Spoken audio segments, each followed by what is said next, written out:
વિરમગામ તાલુકાના ભોજવા ગામમાંથી માનવતા અને ઈમાનદારીની એક પ્રેરણાદાયક ઘટના સામે આવી છે।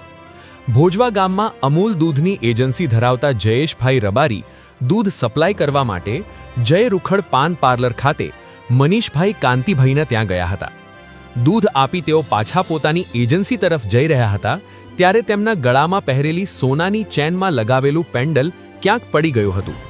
જયેશભાઈએ જય રૂખડ પાન પાર્લર આસપાસ તેમજ રસ્તામાં ઘણી શોધખોળ કરી, છતાં પેન્ડલ ક્યાંય મળ્યું નહોતું। એ દરમિયાન ધરતીબેનને રસ્તામાં આ સોનાનું પેન્ડલ મળ્યું હતું।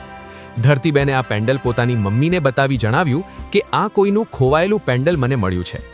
ત્યારબાદ તેમની મમ્મીએ તરત જ જયેશભાઈ રબારીનો સંપર્ક કરીને પૂછ્યું કે તમારી કોઈ વસ્તુ ખોવાઈ છે કે નહીં। જયેશભાઈએ જણાવ્યું કે તેમનું પેન્ડલ પડી ગયું છે।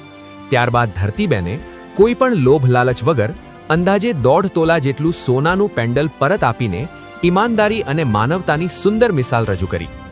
જયેશભાઈ રબારીએ પણ ખુશ થઈને ધરતીબેનને 1000 રૂપિયા આપી તેમની ઈમાનદારીની કદર કરી હતી। ભોજવા ગામમાં બનેલી આ ઘટના માનવતા અને ઈમાનદારી હજુ પણ જીવંત હોવાનો સુંદર સંદેશ આપે છે। Bureau report, Munna Vohra, Viramgam.